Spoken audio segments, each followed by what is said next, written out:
ಇವತ್ತಿನ ಡಿ ಕಾರ್ಯಕ್ರಮ ನಾನು ಮೊನ್ನೆ ದಿವಸ ನನಗೆ ಆರೋಗ್ಯ ಇಲ್ದಿರಾ ಹಾಸ್ಪಿಟಲೈಸ್ ಆಗಿದೆ. ಕುಮಾರಸ್ವಾಮಿ ಸಾಹೇಬರು ದೂರವಾಣಿ ಮುಖೇನ ಮಾತನಾಡಿ 9ನೇ ತಾರೀಕು ಬೆಂಗಳೂರಿಂದ ಮೈಸೂರವರೆಗೂ ಕೂಡ ಒಂದು ಸಾರಿ ನಿಮ್ಮ ಏನು ಟ್ರಯಲಿಂಗ್ ವಿಂಡೋ ಟ್ರಯಲಿಂಗ್ ಗಾಯಕಲ್ಲಿದೆ ಅದ್ರೊಳಗೆ ಹೋಗೋಣ ಅನ್ನೋ ಮಾತನ್ನು ಹೇಳು 3-4 ಬಾರಿ ನನಗೆ ಪತ್ರನೂ ಕೂಡ ಬರೆದಿದ್ರು. ಇದೊಂದು ವಿನೂತನ ಕಾರ್ಯಕ್ರಮ. ಸ್ನೇಹಜೀವಿ ರೈಲ್ವೆ ಸ್ನೇಹಕ್ಕೆ ಸಾರ್ವಜನಿಕರಿಗೆ ಒಂದು ದಿಕ್ಸೂಚಿಯನ್ನು ಕೊಡುವಾಗ ಸಾರ್ವಜನಿಕರು ಮತ್ತು ರೈಲ್ವೆ ಇಲಾಖೆಯ ಒಡಂಬಡಿಕೆಯನ್ನು ಕಣ್ಣಾರೆ ನೋಡಬೇಕು ಅನ್ನೋ ಅವರ ಭಾವನೆಗಳಿಗೆ ಸ್ಪಂದಿಸಿ ಬೆಳಿಗ್ಗೆ 10 ಗಂಟೆಗೆ 10 ಗಂಟೆ 3 ನಿಮಿಷಕ್ಕೇನೋ ನಾವು ಟ್ರೈನ್ ಕುಂತಿದ್ದು. ಹಾಗಾಗಿ ಟ್ರೈನು ಏನೇ ಇದ್ರೂ ಕೂಡ ಟ್ರೈನ್ ಹೋಗೋದು ಟ್ರ್ಯಾಕ್ ಮೇಲೇನೆ. ಟ್ರ್ಯಾಕ್ ಮೇಲೆ ಅಲ್ದಿರ ಬೇರೆ ಕಡೆ ಹೋಗೋಕ್ಕಾಗೋದೇ ಇಲ್ಲ. ಹಾಗಾಗಿ ಸುತ್ತಾಡ್ಕೊಂಡು ಬಂದು ಸುಮಾರು 5 ಗಂಟೆಗೂ ಮೇಲ್ಪಟ್ಟು ಸುತ್ತಾಡಿದ್ದೀವಿ.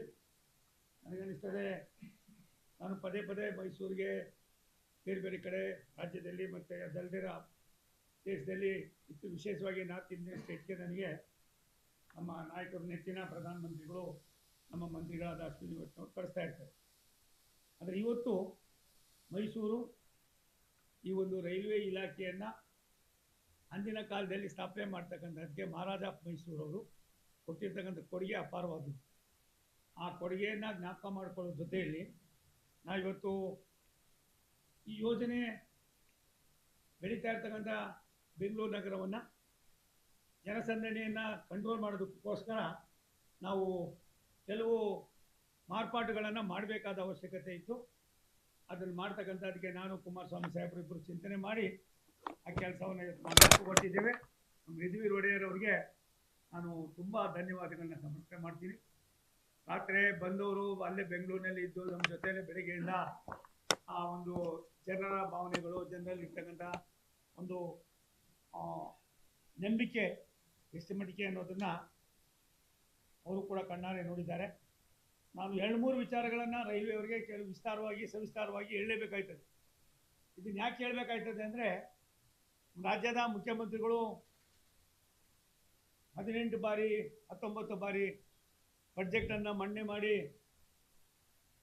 ಏನಿಲ್ಲದ ಕಾರ್ಯಕ್ರಮಗಳನ್ನು ಮಾಡಿದ್ದೀನಿ, ರಾಜ್ಯವನ್ನು ಒಂದು ರೀತಿ ಅಭಿವೃದ್ಧಿಯತ್ತ ಕೊಂಡೊಯ್ತೀನಿ ಅಂತ ಹೇಳ್ತಕ್ಕಂಥ ಮುಖ್ಯಮಂತ್ರಿಗಳಾದ ಸನ್ಮಾನ್ಯ ಸಿದ್ದರಾಮಯ್ಯನವರು ಸೋಮಣ್ಣನ ಕೆಲಸನೇ ಇಲ್ಲ, ಅವನು ಸುಮ್ಮನೆ ಕಾಲ ಕಳೀತಾನೆ ಅಂತ ಹೇಳಿದರು. 2,93,000 ಕೋಟಿ ರೂಪಾಯಿ ರೈಲ್ವೆಗೋಸ್ಕರವಾಗಿ ರಾಷ್ಟ್ರದ ಪ್ರಧಾನಿಗಳು ಇಟ್ಟಿರ್ತಕ್ಕಂಥದ್ದು. ಈ ದುಡ್ಡಿನಲ್ಲಿ ಕರ್ನಾಟಕದಲ್ಲಿ 52,950 ಕೋಟಿ ರೂಪಾಯಿ ವಿವಿಧ ಹಂತದ ಕಾಮಗಾರಿಗಳು ಈಗಾಗಲೇ ನಡೀತಾ ಇದೆ. ಅದೆಲ್ಲವನ್ನು ಕೂಡ ನಿಮಗೆ ಮಾಹಿತಿಯನ್ನು ಕೇಳಿದ್ರೆ ನಾನು ಕೊಡ್ತೀನಿ. ಸುಮಾರು 3,840 ಕಿಲೋಮೀಟರ್ ಉದ್ದದ 31 ಹೊಸ ರೈಲ್ವೆ ಯೋಜನೆಗಳು ಅನುಷ್ಠಾನದ ಹಂತದಲ್ಲಿ ನಡೀತಾ ಇದೆ. ನನಗನ್ನಿಸ್ತದೆ ಇವೆಲ್ಲವೂ ಕೂಡ ಇನ್ನೊಂದು ಸ್ವಲ್ಪ ದಿವಸದಲ್ಲೇ ಮುಗಿಸ್ತಕ್ಕಂಥದ್ದಕ್ಕೆ ನಾವು ಕಾರ್ಯೋನ್ಮುಖನಾಗಿದ್ದೀವಿ. ಅದಲ್ದಿರ ಏನು 2014ರಿಂದ 15ರವರೆಗೆ ಸುಮಾರು 1,750 ಕಿಲೋಮೀಟರ್ ಹೊಸ ರೈಲು ಹಳ್ಳಿಗಳನ್ನು ನಿರ್ಮಿಸಿ ಸಾರ್ವಜನಿಕರಿಗೆ ನಾವು ಸಮರ್ಪಣೆ ಮಾಡಿರ್ತಕ್ಕಂಥ ಉದಾಹರಣೆಯೂ ಕೂಡ ಇದೆ. ನಾನು ತಮ್ಮಲ್ಲಿ ಮನವಿ ಮಾಡೋದಿಷ್ಟೇ, 3,742 ಕಿಲೋ ರೂಟ್ಗಳು 97% 100ಕ್ಕೆ ಉದ್ಯುಕ್ತೀಕರಣ ಆಗಿದೆ. ಇನ್ನು ಕೇವಲ 3% ಇದೆ. ಈ ಮಧ್ಯದಲ್ಲಿ ಹಾಸನ, ಸಕಲೇಶ್ಪುರ, ಕುಕ್ಕೆ ಸುಬ್ರಹ್ಮಣ್ಯ ಮತ್ತು ಮಂಗಳೂರು ಇದ್ದಂಥ 55 ಕಿಲೋಮೀಟರ್ ಸಕಲೇಶ್ಪುರದಿಂದ ಕುಕ್ಕೆಗಿದ್ದಂಥ 55 ಕಿಲೋಮೀಟರ್ ಎಲೆಕ್ಟ್ರಿಫಿಕೇಷನ್ ಆಗದಿರ 50-60 ವರ್ಷದಿಂದ ಆಗೇ ಇತ್ತು. ಆ ಟನಲ್ ಹೆಂಗಿದೆ ಅಂತ ಯಾರೂ ನೋಡಿರಲಿಲ್ಲ. ನಾನು ಅದಕ್ಕೆ ಮೊನ್ನೆ ಹೇಳಿದ್ದು ಸಿದ್ದರಾಮಯ್ಯನವ್ರಿಗೆ, ಒಂದು ಸಾರಿ ಬಾರಪ್ಪ ನನ್ನ ಕಚೇರಿಗೆ ಒಂದು ಅರ್ಧ ಗಂಟೆ ಇದ್ರೆ ಸಾಕು, ನಾನು ನಿನ್ನ ಜೊತೆಲಿ 2 ಗಂಟೆ ಬೇಕಾದ್ರೆ ಇರ್ತೀನಿ, 3 ಗಂಟೆ ಇಲ್ಲಿ ದಿನವೆಲ್ಲ ಕಾಲ ಕಳಿತೀನಿ ಅಂತ ಹೇಳಿದೆ. ಅದೊಂದು ನಾವು ಹೋಗೋರು ನೋಡಲಿ. 55 ಕಿಲೋಮೀಟ್ರು ಯಾವುದೇ ಕಾರಣಕ್ಕೆ ಇದನ್ನು ಎಲೆಕ್ಟ್ರಿಫಿಕೇಷನ್ ಮಾಡೋಕ್ಕಾಗೋದಿಲ್ಲ ಅಂತ ಅನೇಕ ಇದಾಗಿದ್ರು. ಆದರೆ ನಮ್ಮಲ್ಲೇ ಅಧಿಕಾರಿಗಳು ಇಲ್ಲೇ ಇದ್ದಾರೆ. ನಮ್ಮ DRM ಅವರು, ನಮ್ಮ ಬೆಂಗಳೂರಿನ DRM ಅವರು ಇಲ್ಲೇ ಇದ್ದಾರೆ. ನಮ್ಮ ಇಡೀ ಅಧಿಕಾರಿಗಳೆಲ್ಲರೂ ಇಲ್ಲೇ ಇದ್ದಾರೆ. ಇವರೆಲ್ಲರೂ ಸೇರಿ ಒಂದು ದೊಡ್ಡ ಚಾಲೆಂಜನ್ನು ತೆಗೆದುಕೊಂಡು 55 ಕಿಲೋಮೀಟ್ರನ್ನು ಮಾಡಿ ಮಂಗಳೂರಿಗೂ ಕೂಡ ಒಂದೇ ಭಾರತ್ ಟ್ರೈನನ್ನು ಬಿಡುಗಡೆ ಮಾಡ್ತಕ್ಕಂಥದಕ್ಕೆ ರಾಷ್ಟ್ರದ ಪ್ರಧಾನಿಗಳ ಮನಸ್ಸನ್ನು ಗೆಲ್ತಕ್ಕಂಥ ಕೆಲಸವನ್ನು ಭಾರತ ಸರ್ಕಾರದಲ್ಲಿ ಕರ್ನಾಟಕದ ನಾವೆಲ್ಲರೂ ಕೂಡ ಅದರೊಳಗೆ ಕುಮಾರಸ್ವಾಮಿ ಸಾಹೇಬ್ರು ಇರ್ಬೋದು, ನಾವಿರ್ಬೋದು, ಎಲ್ಲರೂ ಕೂಡ ಯಶಸ್ಸನ್ನು ಕಾಣ್ತಕ್ಕಂಥ ದಿನಗಳನ್ನು ಕಾಣ್ತಾ ಇದ್ದೀವಿ. ಅದಲ್ದಿರ ಇವತ್ತು ನಿಮಗೆ ನಾವು ಬಂದ ಮೇಲೆ ಇಲ್ಲಿವರೆಗೂ ಕೂಡ ಕರ್ನಾಟಕದಲ್ಲಿ ಇದ್ದಿದ್ದು 120 130 ಫ್ಲೈಓವರ್ಗಳು, ಮೇಲ್ಸೇತುವೆಗಳು, ಕೆಳ ಸೇತುವೆಗಳಾಗಿದ್ದು.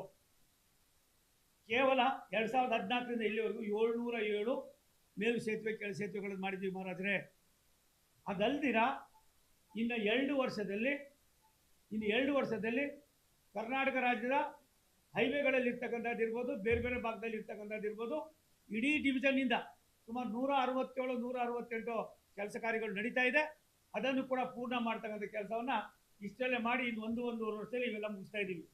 ಇವತ್ತು ನಾವು 61 ಅಮೃತ್ ಸ್ಟೇಷನ್ ತೆಗೆದುಕೊಂಡು ಅದರೊಳಗೆ 1981 ಕೋಟಿ ರೂಪಾಯಿನಲ್ಲಿ ನಾವು ಕೆಲವನ್ನ ಈಗಾಗಲೇ ನಾವು ಉದ್ಘಾಟನೆ ಮಾಡಿದ್ದಾರೆ ರಾಷ್ಟ್ರದ ಪ್ರಧಾನಮಂತ್ರಿಗಳು. ಇನ್ನು ಉಳಿದಿರ್ತಕ್ಕಂಥದ್ದು ಕೂಡ ಈ ವರ್ಷ ಡಿಸೆಂಬರ್ ಒಳಗಡೆ ಅದನ್ನು ಕೂಡ ನಾವು ಮಾಡ್ತಾ ಇದ್ದೀವಿ. ಅಮೃತ್ ಭಾರತ್ ಸ್ಟೇಷನ್ ನಮ್ಮಲ್ಲಿ ನೀವು ನಂಬೋದಿಲ್ಲ, ನಮ್ಮ ಕ್ರಾಂತಿವೀರ ಸಂಗೊಳ್ಳಿ ರಾಯಣ್ಣ ಸ್ಟೇಷನ್ನಿಂದ ಸುಮಾರು 1144 ಕೋಟಿ ರೂಪಾಯಿನಲ್ಲಿ PPPನಲ್ಲಿ ಅದನ್ನು ಆಧುನೀಕರಣ ಮಾಡ್ತಕ್ಕಂಥದ್ದಕ್ಕೆ ನಾವು ಈಗಾಗಲೇ ಯೋಜನೆಗಳನ್ನು ಕೈಗೆತ್ತಿಕೊಂಡಿದ್ವಿ. ಯಶವಂತಪುರ 364 ಕೋಟಿ ರೂಪಾಯಿ, ಇನ್ನೊಂದು 1 ವರ್ಷದಲ್ಲಿ ಅದನ್ನು ಉದ್ಘಾಟನೆ ಮಾಡ್ತಾ ಇದ್ದೀವಿ.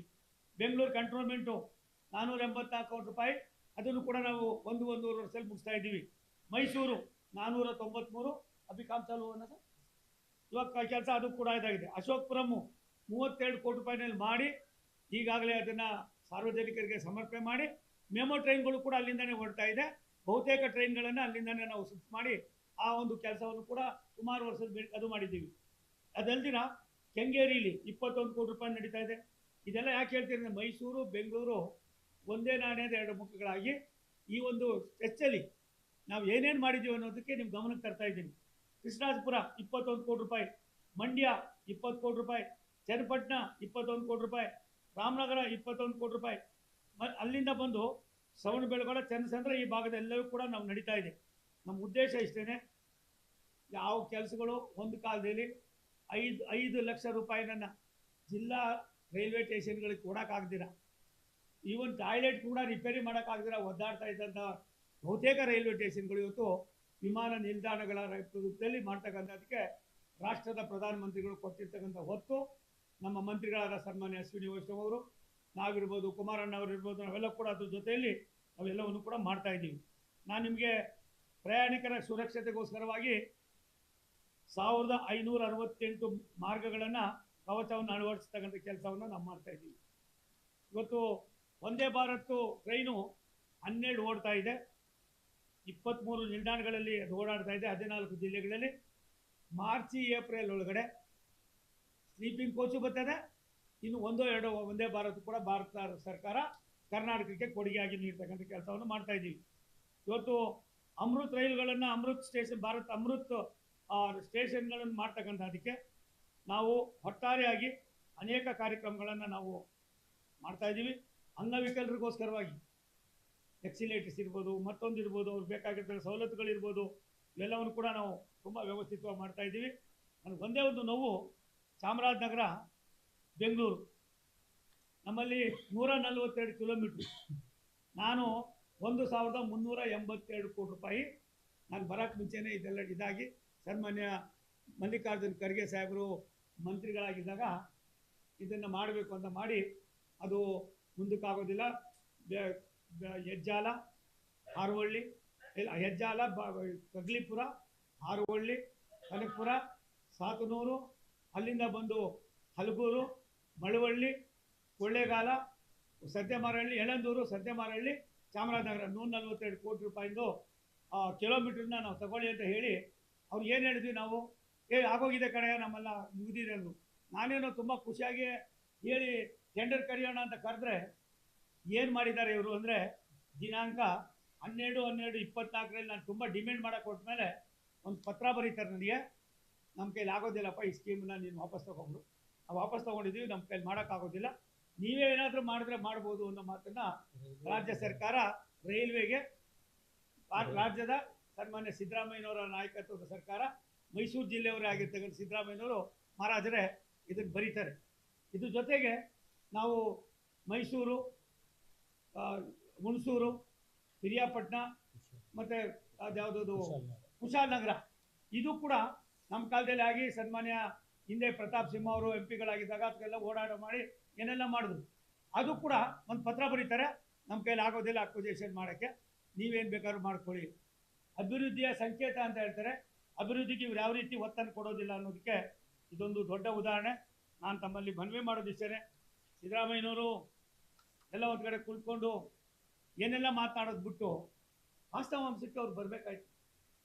ನಾನು ಇವತ್ತು ಬೆಳಿಗ್ಗೆ 10 ಗಂಟೆಗೆ ಹೊರಟವರು, ನಾವು ನಿಲ್ಲಿಸಿದ್ದು ಮದ್ದೂರಿಂದ ಮುಂಚಿತವಾಗಿ ಯಾವುದೋ ಒಂದು ಸ್ಟೇಷನ್ ನಿಲ್ಲಿಸ್ತು, ಶೆಟ್ಟಿಹಳ್ಳಿಲಿ. ಅಲ್ಲಿಂದ ಇಲ್ಲಿ ಬರಬೇಕಾದ್ರೆ 5 ಗಂಟೆ ತೆಗೆದುಕೊಂಡ್ರು.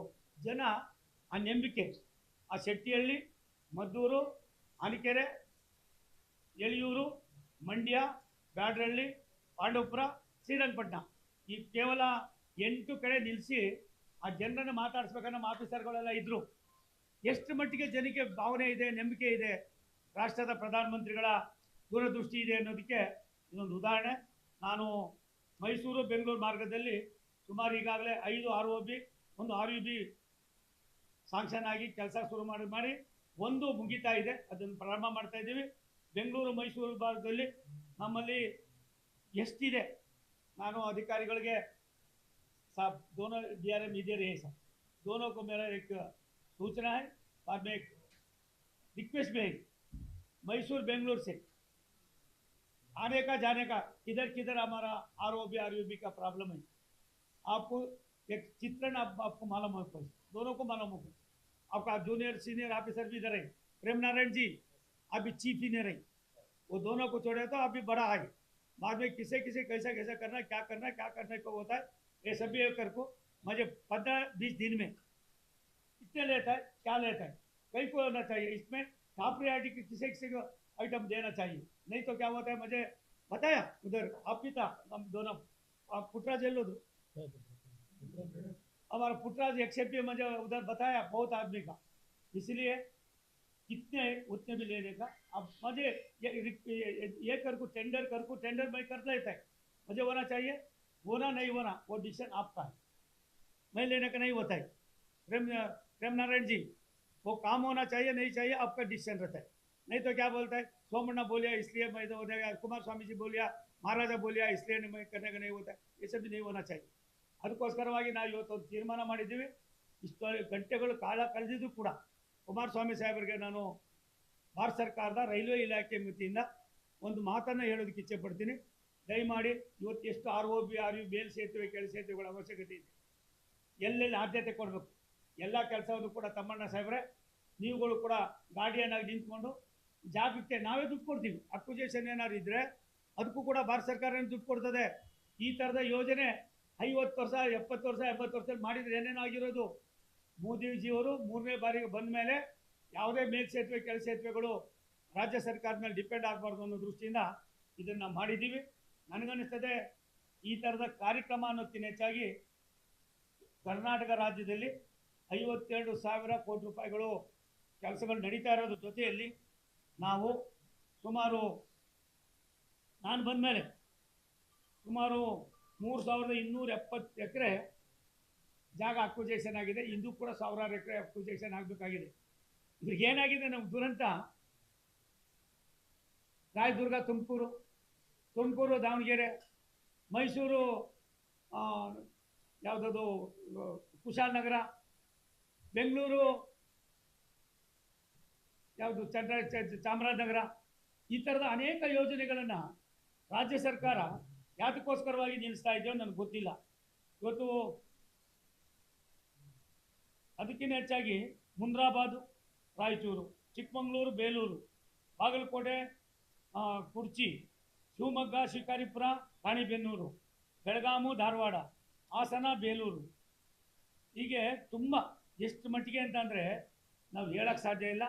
ಒಂದು ತಮ್ಮಲ್ಲಿ ವಿನಂತಿ ಮಾಡೋದು ಮಾಧ್ಯಮದ ಸನ್ಮಿತ್ರರಲ್ಲಿ, ಕುಮಾರಸ್ವಾಮಿಯವರು, ನಾನು, ಮಹಾರಾಜರು ಅವ್ರ ಹೆಸರು ಹೇಳಕ್ಕೆ ನನಗೆ ಜಾಸ್ತಿ ಬರೋದಿಲ್ಲ, ಪಡಪಡ ಅಂತ ಮಹಾರಾಜ ಅಂದರೆ ಐ ಕ್ಲಾಸ್ ಅದು.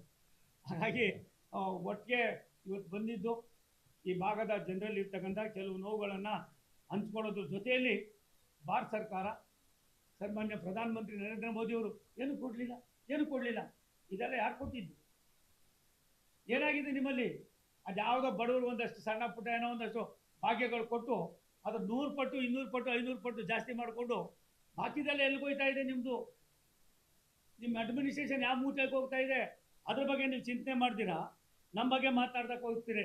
ದಯವಿಟ್ಟು ಅದು ಮಾಡೋದು ಬೇಡ. ನಾನು ಇವತ್ತು ನಂಜನಗೂಡಿನಲ್ಲಿ 49 ಕೋಟಿ ರೂಪಾಯಿಂದು 1 ಎಕರೆ ನಮಗೆ 3 ಗುಂಟೆ ಜಾಗ ಬೇಕು. एक एकड़ 3 गुंडा होना चाहिए. ನಾವು ಇದ್ರ ಜೊತೆಯಲ್ಲಿ ಯಾವ್ಯಾವುದು ಹಳೆಯ ಕೇಸ್ಗಳಿದ್ದೋ ಹಳೆಯ ಪ್ರಾಜೆಕ್ಟ್ಗಳಿದ್ದೋ ಕುಮಾರಣ್ಣವರೇ ಯಾವುದು ನಾವು ನಿಲ್ಲಿಸಿಲ್ಲ. ಪ್ರಧಾನಿಗಳ ಸೂಚನೆ, ಅವರ ದೂರದೃಷ್ಟಿ, ಯಾವುದೇ ಕಾರಣಕ್ಕೆ ರಾಜಕಾರಣ ಬೇಡ, ಅಭಿವೃದ್ಧಿಯ ವಿಚಾರದಲ್ಲಿ ರಾಜಕೀಯ ಬೇಡ. ನಾನು ಗತಿಶಕ್ತಿಯವರು ನಮ್ಮೆಲ್ಲಿದ್ದಾರೆ, ಎಲ್ಲಿ ಅವರ अभी चीफ मिनिस्टर किधर गए? उस वक्त क्या उसका नाम किधर चले गए? वही अभी रोजा भी नहीं ना, आराम से इधर आना ना. ಅದಕ್ಕೆ ನಾನು ತಮ್ಮಲ್ಲಿ ವಿನಂತಿ ಮಾಡ್ತೀನಿ, ಕುಮಾರಸ್ವಾಮಿ ಅವರು ನನಗೂ ಎಲ್ಲ ಒಂದು ಕಡೆ ಇಷ್ಟೊಂದು ಜನ ಭಾರತ ಸರ್ಕಾರವನ್ನು, ರಾಷ್ಟ್ರದ ಪ್ರಧಾನಮಂತ್ರಿ ನರೇಂದ್ರ ಮೋದಿಯವರ ದೂರದೃಷ್ಟಿಯನ್ನು ಕರ್ನಾಟಕ ರಾಜ್ಯದಲ್ಲಿ ಹಳ್ಳಿಗಾಡಿನ ಜನ ಒಂದು ರೀತಿ ತಂಡೋಪತಂಡವಾಗಿ ಬರ್ತಾ ಇದ್ದದ್ದು ನೋಡಿದ್ರೆ ನನಗನ್ನಿಸ್ತದೆ ಭವಿಷ್ಯ ಭಾರತದಲ್ಲಿ ಕರ್ನಾಟಕವು ಕೂಡ ಅಭಿವೃದ್ಧಿಯತ್ತ ಹೋಗ್ತದೆ ಅನ್ನೋದಕ್ಕೆ ಆ ಜನರ ಇವತ್ತು ಮಾರ್ಗದರ್ಶನ, ಅವರ ಒಂದು ರೀತಿಯ ದುಗುಡ, ಸಂತೋಷ, ಇದಕ್ಕೆ ಇವತ್ತು ಕಾರಣ ಸನ್ಮಾನ್ಯ ನಮ್ಮ ಮಂತ್ರಿಗಳು ಮತ್ತು ರಾಜ್ಯದ ಮಾಜಿ ಮುಖ್ಯಮಂತ್ರಿಗಳಾದ ಕುಮಾರಸ್ವಾಮಿಯವರು. ನಾನು ನಮ್ಮ ಇಲಾಖೆ ವತಿಯಿಂದ ಅವ್ರಿಗೆ ಅಭಿನಂದನೆ ಸಲ್ಲಿಸ್ತೀನಿ. ನೀವಾದಮೇಲೆ ಒಂದು ಅರ್ಧ ಗಂಟೆ ನಾವು ಅಧಿಕಾರಿಗಳ ಜೊತೆಯಲ್ಲಿ ಮೀಟಿಂಗ್ ಮಾಡಿ, ನಾನು ಪತ್ರಿಕೆಯವ್ರಿಗೆ ಸ್ವಲ್ಪ ಕಸಿಬಿಸಿ ಆಯಿತು, ಇಲ್ಲಿ ಬಂದಾಗೆಲ್ಲ ಕಸಿಬಿಸಿನ ಆಯ್ತದೆ, ಅದು ಯಾಕೆ ಏನೋ ಗೊತ್ತಿಲ್ಲ ಕಣ್ರಪ್ಪ, ನಿಮಗೆಲ್ಲ ಒಂದು ಸಾರಿ ಡೈ ಹೊಡಿತೀನಿ, ದಯವಿಟ್ಟು ಯಾರು ಅನ್ಯತಾ ಭಾವಿಸ್ಕೊಳ್ಬೇಡಿ. ನಮಗೆ ಒಂದು ಆಸೆ ಇದೆ, ರಾಜ್ಯ ಅಭಿವೃದ್ಧಿ ಆಗುವಾಗ ಮೈಸೂರು ಅಭಿವೃದ್ಧಿ ಆಗಬೇಕು. ಬೆಂಗಳೂರಿನ ಜನಸಂದಣಿಯನ್ನು, ಬೆಂಗಳೂರಿನ ಒತ್ತಡವನ್ನು ಕಡಿಮೆ ಮಾಡ್ತಕ್ಕಂಥದ್ದಕ್ಕೆ ಯಾವುದಾದ್ರೂ ಒಂದು ನಗರ ಇದ್ದರೆ ಅದು ಮೊದಲನೇದು ಮೈಸೂರು. ಅದನ್ನು ಹೊರತುಪಡಿಸಿದ್ರೆ ತುಮಕೂರನ್ನು ಕೂಡ ಅದೇ ರೀತಿ ತೆಗೆದುಕೊಂಡು ಹೋಗತಕ್ಕಂಥ ಕೆಲಸವನ್ನು ನಾವು ಮಾಡ್ತಾ ಇದ್ದೀವಿ. ನನಗೆ ತುಮಕೂರು ಯಾಕೆ ಮಾಡ್ತಾ ಇದ್ದೀನಿ ಅಂತಂದರೆ, ಅದು ಹೈದರಾಬಾದ್ ಕರ್ನಾಟಕ, ಬಾಂಬೆ ಕರ್ನಾಟಕ, ಮಧ್ಯ ಕರ್ನಾಟಕ ಮತ್ತು ಎಲ್ಲ ಕಡೆಯಲ್ಲೂ ಕೂಡ ಹೋಗ್ತಕ್ಕಂಥದ್ದು ಕನೆಕ್ಟಿವಿಟಿ ಇದೆ. ಆ ಕನೆಕ್ಟಿವಿಟಿಯನ್ನು ನಾವು ಮಾಡಲೇಬೇಕಾಯ್ತದೆ. ನಾನಿವತ್ತು ಮಾಧ್ಯಮದ ಮಿತ್ರರಿಗೆ ವಿನಂತಿ ಮಾಡ್ತೀನಿ, ಸಿದ್ದರಾಮಯ್ಯನವರು ಮಾತೆತ್ತರೆ ಸೋಮಣ್ಣ ಅಂತಾರೆ, ಅದೆಲ್ಲ ಏರ್ಪೋರ್ಟಲ್ಲಿ ನಿಂತ್ಕೊಂಡು ಅವ್ನಿಗೇನು ಫೈಲೇ ಬರೋಲ್ಲ ರೀ, ನಿಜ, ನಮ್ಗೆ ಯಾವುದೋ ಫೈಲ್ ಬರೋಲ್ಲ, ಎಲ್ಲ ನಿಮ್ಮ ಮನೆಗೆ ಬರ್ತಾವ, ನೀವೇ ದೇವ್ರ? ಭಾರತ ಸರ್ಕಾರ ಈ ಕುಳಿತಿರ್ತಕ್ಕಂಥ ಅಧಿಕಾರಿಗಳು ಯಾರಿದ್ದಾರೆ, ನಮ್ಮ ಅಧಿಕಾರಿಗಳು 500 ಕೋಟಿ ರೂಪಾಯಿವರೆಗೂ ಕೂಡ ಅವರೇ ಕೆಲಸ ಮಾಡಬೇಕು. ನಮ್ಗೆ ಯಾವುದೂ ಟೆಂಡರ್ ಬರೋದಿಲ್ಲ, ನಮ್ಗೆ ಬೇಕಾದವ್ರು ಕೊಡೋದಕ್ಕೆ ಪರ್ಸೆಂಟೇಜ್ ಫಿಕ್ಸ್ ಮಾಡೋ ಪರಿಸ್ಥಿತಿ ಇಲ್ಲ. ನಮ್ಮಲ್ಲಿ ಅಧಿಕಾರಿಗಳು ಕಾರ್ಯವೈಖರಿ ಅವರೇ ಟೆಂಡರ್ ಮಾಡಬೇಕು, ಅವರೇ ಕೊಡಬೇಕು, ಅವರೇ ಏಜೆನ್ಸಿ ಮಾಡಬೇಕು. ಅದಲ್ದಿರ ರಾಜ್ಯ ಸರ್ಕಾರದ ಇತಿಮಿತಿ, ಭಾರತ ಸರ್ಕಾರದ ಇತಿಮಿತಿ ಏನು? ಇವತ್ತು ಎಲ್ಲಿವರೆಗೂ ಕೂಡ ಒಬ್ಬ DRMಗೆ, ಒಬ್ಬ GMಗೆ, GM ಸಾಬ್ಕು ಕಿತನೆ 100 crore GM का पावर है ना सर, अडमिनिस्ट्रेटिव पावर 100 ಕೋಟಿವರೆಗೂ ಒಬ್ಬ ಜನರಲ್ ಮ್ಯಾನೇಜರ್ಗೆ ಪವರ್ ಇದೆ. 500 ಕೋಟಿವರೆಗೂ ನಮ್ಮಲ್ಲಿರ್ತಕ್ಕಂಥ CRB ಅಂತಂದರೆ ರೈಲ್ವೆ ಚೇರ್ಮನ್ ಇದ್ದಾರೆ, ಅವ್ರಿಗಿದೆ. ಅದನ್ನು ಹೊರತುಪಡಿಸಿದ್ರೆ ನಮ್ಮ ಮಂತ್ರಿಗಳಿದ್ದಾರೆ, ಅಶ್ವಿನಿ ವೈಷ್ಣವ್ ಅವರು, ಅದನ್ನು ಬಿಟ್ಟರೆ ಕ್ಯಾಬಿನೆಟ್ ಇರ್ತದೆ. ನಮ್ಮಲ್ಲಿ ಬೆಂಗಳೂರು ಮತ್ತು ವೈಟ್ಫೀಲ್ಡ್ಗೆ ಡಬಲಿಂಗ್ ಲೈನ್ ನಾವು ಮದ್ಮೇಲೆ ಮಾಡ್ತಾ ಇದ್ದೀವಿ.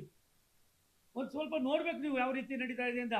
ನನಗೆ ಇನ್ನೊಂದು ನೋವಾಗಿದ್ದು, ಬೆಂಗಳೂರಿಂದ ನಿಮ್ಮ ಕೋಲಾರಕ್ಕೆ ಎಂಥ ಸ್ವತಂತ್ರ ವೀರರು ಹೋರಾಟ ಮಾಡಿದಂಥವ್ರು ಇದ್ದರು, ತಮ್ಮಣ್ಣವರೇ, ಇಲ್ಲಿವರೆಗೂ ಡೈರೆಕ್ಟ್ ಒಂದು ಟ್ರೈನ್ ಇರಲಿಲ್ಲ ಮಹಾರಾಜರೇ. ಇಲ್ಲಿವರೆಗೂ ಮೈಸೂರು ಬೆಂಗಳೂರಿಂದ ಡೈರೆಕ್ಟಾಗಿ ಕೋಲಾರಕ್ಕೆ ಹೋಗ್ತಕ್ಕಂಥ ಟ್ರೈನ್ ಇಲ್ಲ. ಆ ಟ್ರೈನ್ ಯಾವುದು ಇವಾಗ ಹೋಗ್ತಾ ಇರೋದು? ತಮಿಳ್ನಾಡಿಗೆ ಹೋಗೋದಕ್ಕೆ ಹಿಂದೆ ಮಹಾರಾಜ ಮೈಸೂರು ಮತ್ತು ಬ್ರಿಟಿಷ್ನವ್ರು ಹಾಕಿರ್ತಕ್ಕಂಥ ಲೈನಲ್ಲಿತ್ತು. ನಾನು ಅಲ್ಲಿ ನಮ್ಮ ಲೋಕಸಭಾ ಸದಸ್ಯ ಮಲ್ಲೇಶ್ ಬಾಬು ಜೊತೆ ಹೋದಾಗ ಅರಿವಾಗಿ ಇವತ್ತಾಗಲೇ DPR ಆಗ್ತಾ ಇದೆ, ಒಂದು ಹಂತಕ್ಕೂ ತಂದಿದ್ದು. ಇಲ್ಲೆಲ್ಲ ಇದ್ದಾರೆ ನಮ್ಮ ಸಾಹೇಬರು, ಇಲ್ಲೇ ಇದ್ದಾರೆ ಬಾಸ್, ನಮ್ಮ ADRM. ನಾವು ಯಾಕೆ ಮಾಡಬೇಕು ಅಂದರೆ ಬೆಳೀತಾ ಇದ್ದಾರೆ ಬೆಂಗಳೂರು. ಇವತ್ತು ನಮ್ಮ ತುಮಕೂರಿಗೆ 4 ಪಥದ ಇದು ಮಾಡ್ತಾ ಇದ್ದೀವಿ. ನ್ಯಾಷನಲ್ ಹೈವೇ ಅವತ್ತೇನಾರ ನ್ಯಾಷನಲ್ ಹೈವೇ ಆಗಲಿಲ್ಲ ಅಂದರೆ ಇವತ್ತು ಏನಾಗ್ತಾ ಇತ್ತು ಅನ್ನೋದ್ರ ಬಗ್ಗೆ ಚಿಂತೆ ಮಾಡಬೇಕಾಗಿದೆ. ಅಭಿವೃದ್ಧಿಯನ್ನು ಮಾಡೋದು ಬಿಟ್ಟು ಬಾಕಿ ಎಲ್ಲ ಕೂಡ ಮಾಡ್ತಾ ಇದ್ದೀರಿ. ನನಗೆ ನೀವು ಕೊಟ್ಟಂಥ ಮೊನ್ನೆ ಚುನಾವಣೆ ಕೊಟ್ಟಷ್ಟು ಆಸಕ್ತಿ ಒಂದು 2% ನೀವು ಈ ಭಾಗದ ಜನರಿಗೆ, ರಾಜ್ಯದ 7.5 ಕೋಟಿ ಕನ್ನಡಿಗರಿಗೆ ಕೊಟ್ಟಿದ್ರೆ ಅಲ್ಲೊಂದು ಕಡೆ ನೀವೇನು ಮಾಡಿದ್ದೀರಿ ಕೆಲವು ತಪ್ಪುಗಳು ಅಧಿಕಾರ ಒಂಚೂರು ಪ್ರಾಯಶ್ಚಿತ್ತ ಆಗ್ತಾ ಇತ್ತು. ಮೈಸೂರು ಕೊಟ್ಟಿಲ್ಲ ಅನ್ನೋದು ಫ್ರಸ್ಟ್ರೇಟ್ ಆಗಿದ್ದಾರೆ. ಅವರು ಒಂದು ರೀತಿ ಫ್ರಸ್ಟ್ರೇಟ್ ಯಾವ ರೀತಿ ಆಗಿದ್ದಾರೆ ಅಂದರೆ ಏನು ಹೇಳಬೇಕು ಅದು ಹೇಳೋದಿಲ್ಲ. ಅಲ್ಲೆಲ್ಲ ಏರ್ಪೋರ್ಟ್ಗೆ ಹೋಗ್ತಾರೆ, ಸೋಮಣ್ಣಗೊಂದು ನನಗೆ ಯಾಕೆ ಫೈಲ್ ಬರಬೇಕು, ನನಗೆ ಫೈಲ್ ತರಿಸ್ಕೊಡೋದು ಗೊತ್ತು, ಕೆಲಸ ಮಾಡೋದು ಗೊತ್ತು, ಜನರನ್ನ ಯಾವ ರೀತಿ ತೆಗೆದುಕೊಂಡು ಹೋಗಬೇಕು ಅನ್ನೋದು ಗೊತ್ತು. ಆದರೆ ಒಂದು ಸತ್ಯ, ಪಾರದರ್ಶಕತೆ ಅಂತ ಏನಿದೆ ಆ ಪಾರದರ್ಶಕತೆಯನ್ನು ಒಂದು ಸಣ್ಣವೂ ಕೂಡ ಅಪಚಾರ ಆಗದಾಗೆ ಯಾವುದಾದ್ರೂ ಒಂದು ಸರ್ಕಾರ ಒಂದೊಂದು ಪೈಸಾನು ಕೂಡ ಅಕೌಂಟಬಿಲಿಟಿ ಅಂತ ಮಾಡ್ತಾ ಇದ್ರೆ ಅದು ರಾಷ್ಟ್ರದ ಪ್ರಧಾನಮಂತ್ರಿ ನರೇಂದ್ರ ಮೋದಿ ಅವರ ನಾಯಕತ್ವದ ಭಾರತೀಯ BJP ಮತ್ತು NDA ಸರ್ಕಾರ. ಆದ್ದರಿಂದ ನಾನು ರಾಜ್ಯದ ಮುಖ್ಯಮಂತ್ರಿಗಳಿಗೆ ಆಗ್ರಹ ಮಾಡ್ತೀನಿ, ನ್ಯೂಸ್ ಫಸ್ಟ್ ನಿರ್ಭೀತಿಯಿಂದ ನಿಮ್ಮ ಪರವಾಗಿ.